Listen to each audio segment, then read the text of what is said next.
Welcome friends, स्वागत है आप सभी का इस नए लेक्चर में। आज के इस लेक्चर में हम हीगल के बारे में डिस्कस करने वाले हैं। हीगल एक वेस्टर्न पॉलिटिकल थिंकर थे। आज का पार्ट नंबर 10 है। इससे पहले 9 पार्ट ऑलरेडी अपलोड कर दिए गए हैं। जिन्होंने वो वीडियोस नहीं देखी हैं वो चैनल के प्लेलिस्ट में जाकर उन वीडियोस को वॉच कर सकते हैं। तो हमने स्टार्ट किया MCQ lecture series on western political thinkers. तो आई होप ये वीडियो का जो कंटेंट है वो आपको अच्छा लग रहा है। अपनी फीडबैक ज़रूर कमेंट सेक्शन में दें। तो चलिए फर्स्ट MCQ के साथ आज की वीडियो को स्टार्ट करते हैं। Today's first MCQ is which of the following ideas are not correct about Hegel. Hegel के बारे में इनमें से क्या सही नहीं है। Option A, absolute idealistic thinker. Hegel जो थे वो एब्सोल्यूट आइडियलिस्टिक थिंकर थे। या फिर option number B, statistic philosopher. Statistic philosopher कौन होते हैं? जो स्टेट को नेसेसरी मानते हैं। ठीक है। Option C, originator of thesis, antithesis and synthesis triad. वो ओरिजिनेटर है, उनको उसको जनक माना जाता है थीसिस, एंटीथीसिस एंड सिंथेसिस जो कॉन्सेप्ट है उनका। या option number D, absolute materialistic thinker. तो राइट आंसर क्या होगा? इनमें से कौन सा सही नहीं है? तो right answer is option number D, absolute materialistic thinker नहीं थे। वो एक एब्सोल्यूट आइडियलिस्टिक थिंकर थे। ठीक है। एब्सोल्यूट मटेरियलिस्टिक थिंकर जो है वो कार्ल मार्क्स को माना जाता है, क्योंकि कार्ल मार्क्स इन्हीं के आइडियाज़ को आइडियलिज्म को, जो डायलेक्टिकल आइडियलिज्म को अपने ही कंसेप्ट में इम्प्लीमेंट करते हैं, वहाँ पे वो आइडियाज़ को बेसिक इसेंस ना मानकर मटेरियल को बेसिक इसेंस मानते हैं। ठीक है। एक्सप्लेनेशन देख लेते हैं इसका। हीगल को जो है वो एब्सोल्यूट आइडियलिज्म, उन्होंने एब्सोल्यूट आइडियलिज्म का कंसेप्ट दिया। ठीक है। Hegel has been seen in the 20th century as originator of thesis, antithesis and synthesis. वो कहते थे कि एक आइडिया वो डेवलप होता है, उसके अगेंस्ट जो अपोजिट आइडिया धीरे धीरे वो डेवलप होता है, और जब इन दोनों के बीच में कंट्राडिक्शंस होते हैं तो एक नया आइडिया का जन्म होता है, उसको सिंथेसिस कहते हैं। ठीक है। He was a statistic philosopher. Statistic philosopher कौन होता है? जो स्टेट को इम्पॉर्टेंट मानता है देन इट्स सिटीजन्स। ठीक है। हीगल कौन थे? A, American philosopher. Option B, German philosopher. Option C, English philosopher. Option D, Russian philosopher. तो right answer is option number कौन सा सही होगा? Option number B is the correct answer. Hegel was a German philosopher. ठीक है। Hegel was a product of German idealism. ठीक है। उनको किसके लिए जाना जाता है? Teleological account of history. ठीक है। टेलियोलॉजी को आइडियोलॉजी क्या कहती है? जहाँ पे वो एंड्स को सर्वोपरि रखते हैं। ठीक है। एंड्स को ध्यान में रखकर जो भी पॉलिसीज या फिर कॉन्सेप्ट डिज़ाइन करते हैं। An account that was later on marks and inverted into a materialistic theory. ठीक है। लेटर ऑन उसको मार्क्स ने अडॉप्ट किया और उसको जो है मटेरियलिस्टिक थ्योरी का रूप दिया। ठीक है। Next question, Hegel borrowed his dialectical method from. Hegel ने जो अपना डायलेक्टिकल जो द्वंद्ववाद मेथड है, ठीक है, वो कहाँ से अडॉप्ट किया था? Option A, Karl Marx. Option B, Socrates. Option C, Machiavelli. Option D, Thomas Hobbes. तो राइट आंसर क्या होगा? Option number B is the right answer. उन्होंने जो डायलेक्टिकल मेथड जो है वो कहाँ से अडॉप्ट किया था? सॉक्रेट्स से। फर्स्ट डायलेक्टिकल जो सिस्टमेटिक डेवलप किया था वो हीगल नहीं किया था। हालांकि जो सॉक्रेट्स है उन्होंने इस मेथड को यूज़ किया था, लेकिन जो है इसको सिस्टमेटिक डेवलप जो है हीगल ने किया था। देन उसके बाद कार्ल मार्क्स ने इनको यूज़ किया, इस मेथड्स को। ठीक है। Hegel borrow dialectic method from Socrates से लिया गया। ठीक है। उनका मानना था कि absolute idea are the form found by a process. जो एब्सोल्यूट आइडिया वो कहाँ से उसका जन्म होता है? बाय अ प्रोसेस, एक प्रोसेस के द्वारा होता है, जिसमें क्या होता है, एक idea move from thesis to antithesis. एक आइडिया डेवलप होता है, उसके अगेंस्ट एक कंट्राडिक्टरी आइडिया डेवलप होता है। जब उन दोनों में कन्फ्लिक्ट या कंट्राडिक्शन होते हैं तो एक नया आइडिया डेवलप, उनको सिंथेसिस होता है। ठीक है। और synthesis itself acquire the status. धीरे धीरे क्या होता है, सिंथेसिस जो किसका स्टेटस ले लेता है? थीसिस का। और फिर थीसिस के अगेंस्ट फिर एंटीथीसिस आएगा, फिर उससे क्या होगा, एक सिंथेसिस डेवलप होगा। तो ये प्रोसेस चलती रहेगी, कंटिन्यूस प्रोसेस है। Choose the option which is not correct about Hegel. इनमें से कौन सा हीगल के बारे में सही नहीं है? Option A, Hegel derived teleology methodology from Aristotle, उन्होंने टेलीलॉजी मैथोलॉजी एरिस्टोटल से ड्राइव किया है। स्पिरिट और रीजन इज इनएल्फेलिएबल, मतलब स्पिरिट जो तर्क है ये कभी भी गलत नहीं हो सकता, कभी भी अचूक नहीं हो सकता। Option C, individual have the right to resist और अपोज द स्टेट और laws made by it. Individuals को राइट है, वो क्या कर सकता है, रेसिस्ट कर सकता है, मतलब स्टेट के अगेंस्ट जा सकता है, स्टेट को क्रिटिसाइज कर सकता है, ठीक है, स्टेट के अगेंस्ट क्रांति कर सकता है, रिवोल्यूशन कर सकता है अगर स्टेट अच्छे से काम नहीं कर रही, जो लॉज हैं वो सही से नहीं बना रही। या फिर option number D, all are correct, या फिर सभी जो हैं सही है। तो राइट आंसर क्या होगा, option number C is right answer, क्योंकि ये गलत है हीगल के बारे में, क्योंकि हीगल जो है वो इंडिविजुअल्स को राइट टू रेवोल्यूशन नहीं देते हैं, ठीक है, वो complete subordination of individual to the state की बात करते हैं, ठीक है। हीगल मानते हैं कि स्टेट जो है वो क्या है, वो हाईएस्ट मैनिफेस्टेशन है। Hegel idea state is founded on the reason, state reason के बेस पर फाउंडेड की गई है, उसका आधार जो है रीजन के बेस पर है, ठीक है। State are the dictator pure reason, state एक प्योर रीजन है। सिमिलरली कांतियन पोजीशन, जैसे कांत ने कहा उसी तरीके से हीगल भी कहते हैं कि जो state is based on pure reason. Hegel did not give individual right to, वो इंडिविजुअल को राइट टू रेजिस्ट नहीं देते हैं। लाइक रूजो जनरल विल, जैसे रूजो की जनरल विल थी। Hegelian concept of idea spirit reason is infallible, इसी तरीके वो कहते हैं कि जो रीज़न है वो कभी भी अचूक नहीं हो सकता, कभी गलत नहीं हो सकता, इसलिए जो स्टेट है वो रीज़न के बेस पर, जो तर्क के बेस पर जो है उसको विस्थापित किया गया है, तो इसलिए वो कभी भी रॉन्ग नहीं हो सकती। Like Rousseau Hegel gave primacy to public interest, Rousseau की तरह वो भी पब्लिक इंटरेस्ट को प्राइमेसी देते हैं over the private interest. Question number next, which of the following writing does not belong to the Hegel, इनमें से कौन सी राइटिंग जो है हीगल के साथ बिलोंग नहीं करती है, कौन सी इनमें से हीगल ने पुस्तक नहीं लिखी है। Option A, science of logic, option B, critique of pure reason, option C, the phenomenology of spirit, option D, lectures on philosophy of history. The right answer is option number B, critique of pure reason जो है वो एक Emmanuel Kant का important work है। बाकी science of logic, the phenomenology of spirit and lectures on philosophy of history, ये सभी works जो हैं वो हीगल के द्वारा लिखे गए, ठीक है। इनकी टाइम पीरियड को देख लेते हैं। The phenomenology of spirit important work है हीगल का, 1807, ठीक है।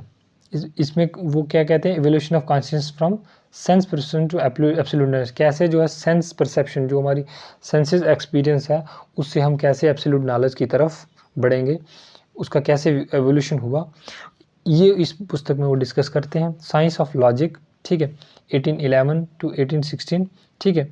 Metaphysical core of the philosophy, it is divided in 3, इसके 3 वॉल्यूम थे। Next, encyclopedia of the philosophical science 1816, इसमें इंटायर फिलोसफिकल सिस्टम का जो है वो समरी है, ठीक है। Next, elements of the philosophy of rights 1817, it is related to the political philosophy, ठीक है। Lectures on philosophy of history 1837, यहाँ पे उसने जो भी लेक्चर्स वगैरह दिए थे उनका एक कलेक्शन है, lectures on philosophy of history 1837, ठीक है। Next question, choose the incorrect about Hegel, Hegel के बारे में इनमें से क्या सही नहीं है। Option A, idea of the thing is more important than thing in self, जो आइडिया है वो ज़्यादा इंपॉर्टेंट है थिंक से, ठीक है, चीज़ों से ज़्यादा उसके आइडियाज़ जो हैं वो इम्पॉर्टेंट है। Option B, physical world is permanent, जो फिजिकल वर्ल्ड है वो परमानेंट है। या फिर option number C, provide idealistic interpretation of history, वो आइडियलिस्टिक, वो हिस्ट्री को जो है वो आइडियलिस्टिक आइडियाज़ के बेस पर जो है उसको उसकी जांच करते हैं, उसको समझने का प्रयास करते हैं, अपनी थ्योरीज को डेवलप करते हैं। या फिर option number D, none of these, तो इनमें से कोई भी नहीं है। तो राइट आंसर क्या होगा, option number B is the right answer, क्योंकि physical world is in a state of flux and continuous change, and world of idea is the permanent world, ठीक है। After Plato Hegel was major prominent of idealism, उसको Plato के बाद जो है idealism का major prominent जो है वो हीगल को माना जाता है, ठीक है। ट्रू नॉलेज कैसे डेवलप होगी, कहाँ से डिड्यूस होगी, निकाली जाएगी, आइडियाज़ ऑफ द थिंग्स, ठीक है। Physical world is the constantly in a state of flux वो एंड चेंज, लगातार बदलता रहता है, and the idea is permanent, सिर्फ आइडिया जो है थिंक का वो परमानेंट है। He believe that the knowledge of actually existing thing is relative and hence imperfect, जो एक्चुअल थिंग्स जो हमें दिखाई दे रही हैं वो क्या है, वो इम्परफेक्ट है। एक्चुअली परफेक्ट नॉलेज कहाँ पे पाई जाती है, ideas of the thing. Next question, according to Hegel state is, Hegel के मुताबिक स्टेट क्या है, a means to end in itself both of these, या फिर option number D none of these. The right answer is option number, Hegel state को क्या मानते हैं, एंड इन इटसेल्फ, स्टेट अपने में सेल्फ सफिशिएंट है, स्टेट एक हाईएस्ट मैनिफेस्टेशन है, ठीक है, state is based on a pure reason, ठीक है। Next question, choose the incorrect statement, इनमें से कौन सा सही नहीं है। Option A family is thesis, family thesis है, civil society is antithesis and state is the synthesis, या फिर option number second, despotism is thesis, democracy is antithesis and constitutional monarchy is the synthesis. Option number third, inorganic world is thesis, organic world is its antithesis and human beings are the synthesis, human being synthesis है। या फिर option number 4, organic world is the thesis, inorganic world is the antithesis and human beings are the synthesis। अगर आपको video में थोड़ा सा मेरी speed ज़्यादा लग रही है तो आप वीडियोस को पॉज करके भी आंसर दे सकते हैं। तो राइट आंसर क्या होगा, right answer is option number 4, organic world is thesis, नहीं, inorganic world is thesis, organic world is antithesis and human beings are synthesis, ठीक है। Hegel believe that true nature of the thing can be known only if it is contradiction.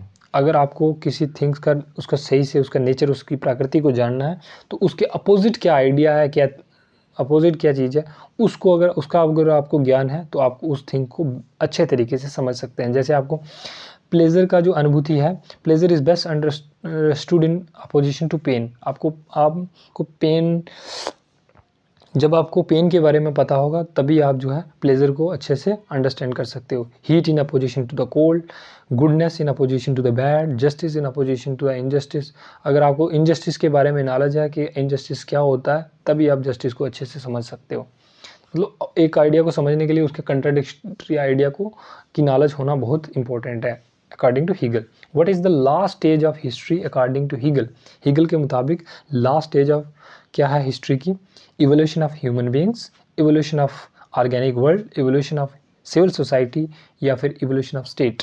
The right answer is option number D is the correct answer. Evolution of state is the last stage और highest stage of history, ठीक है। Stages of history को discuss कर लेते हैं, Hegel के द्वारा दी गई। फर्स्ट स्टेज जो है यहाँ पे फिजिकल वर्ल्ड या फिर इनऑर्गेनिक वर्ल्ड की स्थापना होती है, एवोल्यूशन होता है। Second stage evolution of organic world, जहाँ पे एनिमल्स प्लांट्स का डेवलपमेंट होती है। थर्ड स्टेज यहाँ पे एवोल्यूशन ऑफ ह्यूमन बींग, और यहाँ पे जैसे ह्यूमन बींग का एवोल्यूशन होती है तभी जो है रैशनल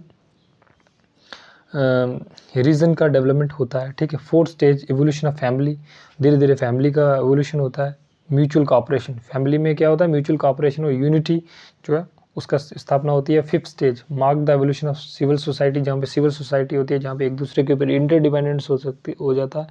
और क्या होता है, अलॉन्ग विद म्यूचुअल कॉपरेशन भी होता है, लेकिन साथ में एक दो इकोनॉमिक इंटरडिपेंडेंस एक दूसरे के ऊपर होना स्टार्ट हो जाता है। और लास्ट स्टेज क्या है, evolution of the state. Last stage क्या है, लास्ट में सबसे स्टेट जो है वो एस्टेब्लिश होती है, और स्टेट जो है based on the pure reason, ठीक है। The represent a perfect moral order, ये परफेक्ट मॉरल ऑर्डर है, ठीक है। लास्ट स्टेज जो है स्टेट है। क्वेश्चन नेक्स्ट जो है, which of the following statement is incorrect as per Hegel views, Hegel के मुताबिक इनमें से कौन सा सही नहीं है। फैमिली सिम्बलाइज पर्टिकुलरिटी, फैमिली किसकी ओर इशारा करती है, particularity. Civil society symbolize particularity, या स्टेट सिम्बलाइज यूनिवर्सलिटी, या all of the above are correct. ये सभी ऊपर में दिए गए जो है सही है। तो right answer is option number A, family symbolize particularity नहीं, फैमिली सिम्बलाइज यूनिटी। हीगल के मुताबिक family symbolize unity, civil society symbolize particularity and state symbolize universality. Next question, which of the following statement is incorrect as per Hegel's theory of state. Hegel की जो theory of state है उसके मुताबिक क्या सही नहीं है। The state is reason personified, state जो है वो रीजन का एक मैनिफेस्टेशन है, मतलब उसको रिप्रेजेंट करती है, प्योर रीजन को। Option B, march of the god on earth, state is the march of the god on earth, मतलब स्टेट जो है डिवाइन ओरिजिन है। What is rational is real and what is real is rational, क्या ये Hegel के द्वारा कहा गया? हाँ बिल्कुल, क्योंकि स्टेट जो है वो रीजन के ऊपर बेस्ड है और रीजन से जो है स्टेट जो है वो रीजन के ऊपर बेस्ड है। Next D, civil society is the highest manifestation of reason, civil society जो हाईएस्ट मैनिफेस्टेशन ऑफ रीजन का। तो राइट आंसर क्या होगा, इनमें से क्या सही नहीं है? Option number D is incorrect, क्योंकि state is the highest manifestation of reason, not civil society. चलो इसकी एक्सप्लेनेशन देख लेते हैं। Hegel theory of state is based on the basic premise about the gradual unfolding of the reason जो है वो धीरे धीरे बढ़ता है, एक उसकी इवोल्यूशन होती है, ठीक है, एब्सोल्यूट आइडिया की तरफ थ्रू डायलेक्टिकल प्रोसेस, मतलब synthesis, antithesis and synthesis through the process, and reason gets is perfect relation in the state. जो रीजन है उसकी परफेक्ट रिलेशन कब होगी, कब एक एब्सोल्यूट आइडिया डेवलप होगा, वो सिर्फ जो है संभव है स्टेट में, ठीक है। स्टेट में हम जो है वो सेल्फ इंटरेस्ट को छोड़कर अदर्स के इंटरेस्ट की बात करते हैं। Hegel see civil society as a state in, civil society क्या है, वो एक एम्ब्रिक स्टेज है ऑफ द स्टेट, ठीक है। स्टेट इज डिवाइन ओरिजिन, क्योंकि वो जो उनकी फेमस स्टेटमेंट है march on of god on earth, वो डिवाइन ओरिजिन की बात करते हैं। For Hegel the whole is greater than the part that constitute, whole जो है वो मतलब स्टेट जो है वो ज़्यादा इंपॉर्टेंट है देन इट्स सिटीजन्स। तो ये लास्ट क्वेश्चन था आज का। आई होप ये वीडियो का कंटेंट आपको अच्छा लगा है। अगर ये वीडियो का कंटेंट आपको अच्छा लग रहा है तो प्लीज़ अपनी फीडबैक ज़रूर कमेंट सेक्शन में दें। बने रहिए चैनल के साथ, इस तरह के और भी कंटेंट आने वाले समय में आपको देखने को मिलेंगे। Thanks for watching, stay tuned with the channel.